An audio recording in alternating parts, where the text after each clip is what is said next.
Hey guys, this is Metallagamer here. Today I'm bringing you my review of Batman Arkham Origins.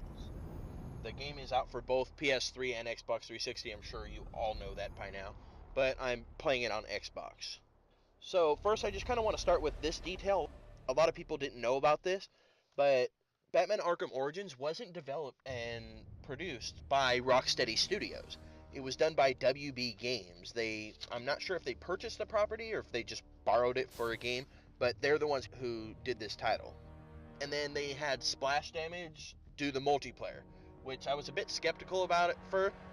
Splash Damage did games like two of their biggest ones were Enemy Territories Quake Wars and Brink. Those were both awful. So, so Batman Arkham Origins jumps back to when Bruce Wayne first, not really first starts doing the whole Batman thing, but it's more so about the origins of his villains rather than himself. So, I mean, you can expect tons of boss battles as in every other Arkham game. The boss battles are a main focus of the game, and the combat is pretty much the same. WB Games didn't try to change too much.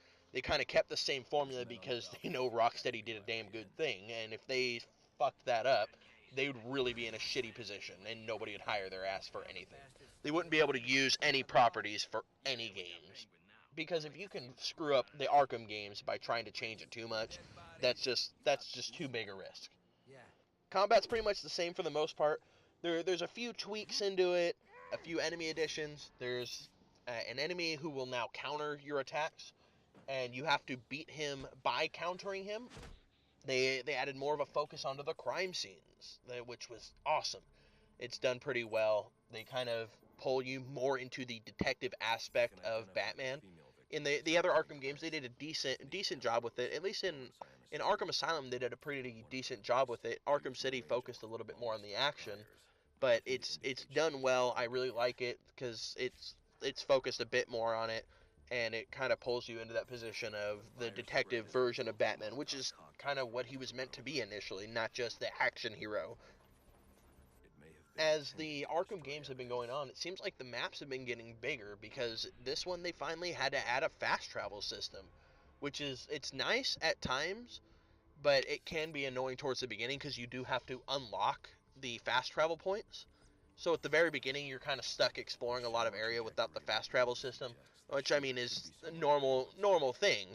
But I guess I was just anxious at some points to get certain things done because I mean they revealed a particular villain or revealed this detail, and it kind of got me going. Me myself, I'm a Batman geek. Batman's been one of my favorite comic book heroes for as long as I can freaking remember. And then they do pretty well in this Batman. They changed his character model, and he kind of looks a little bit younger, which I mean that's kind of the goal they were going for. Everybody in the game looks younger, at least the people that you do see in the previous Arkham games, including Penguin, including Bane, Joker, Killer Croc. But it also focuses on Batman's more aggressive side when he was a bit younger, and he got really aggressive, and there's just his character's just done so well. I just saw certain points where I kind of just held my breath because it was like, oh shit, Batman's pissed. Bruce Wayne is fucking angry. So it's awesome and it's done well. The costume as well. He's more of an armored version. I believe their excuse for it was that he had it at the time, and over time he kind of discovered that he needed something that was a little bit more lightweight. So the armor does look a little bit heavy, although it doesn't help at all with the mechanics of the game. It's still the same, like done throughout. Like he takes the same amount of damage essentially. With the combat, there was a few problems.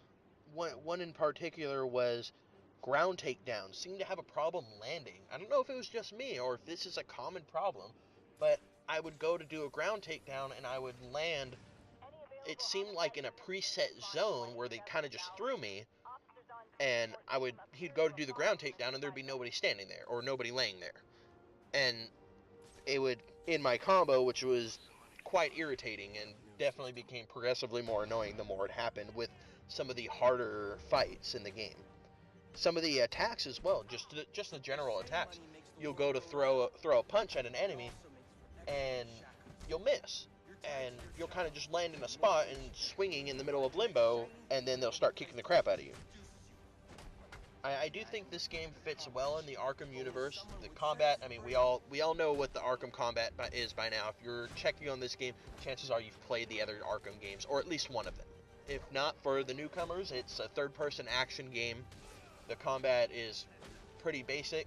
You'll be stuck fighting a group of enemies and using the basic system of dodge, counter, punch. You'll have takedowns you can get after your certain multipliers, and you have your gadgets that you can use in combat, such as your batarang.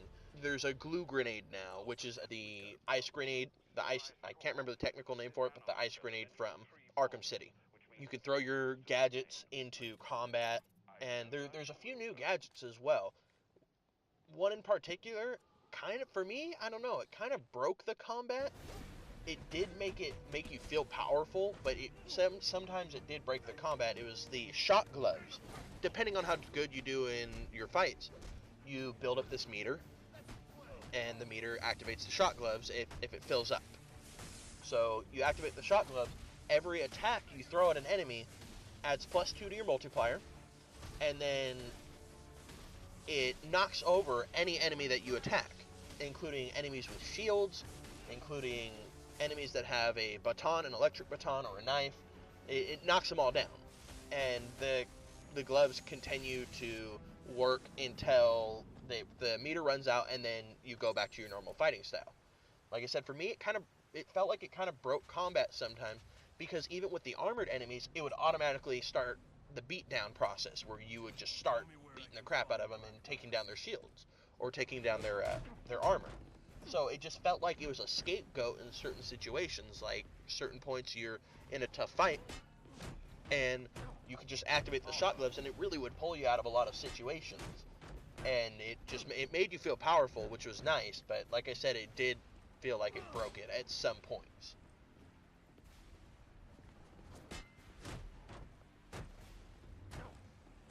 Yeah, you've still got the basic travel system. You do the whole gliding and flying and grappling, and the travel's pretty much the same. For the most part, the game's the same. It does feel like it's a tweaked version for the most part, but it does actually, surprisingly, as much as it didn't change from the Arkham Asylum and Arkham City, it does feel like it was changed enough to make it a different game, and you don't feel like you're just getting a DLC pack. It was done really well. I liked it. There's a lot of boss fights that I was kind of waiting to see over the Batman games. Like, there's Copperhead, there's Firefly, there's Deathstroke. I'm not gonna lie, the Deathstroke fight did somewhat disappoint me in one aspect in particular, because he really doesn't show up very much.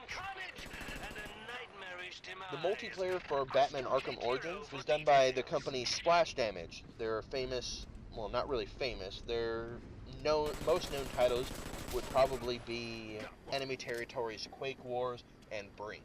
Both of those kind of bombed, to be honest. In the Batman Arkham Origins multiplayer, there's 3 factions, I guess you could call it. There's the 2 gangs, which are Bane's gang and the Joker's gang. And then there's the heroes, which would be the 3rd faction. And the heroes, you play as Batman and Robin.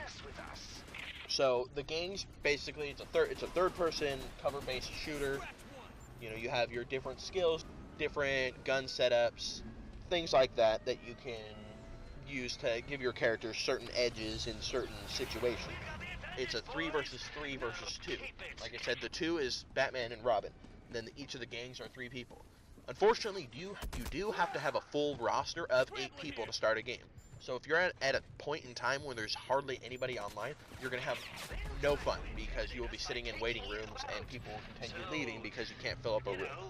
So the customization options, first off, are amazing.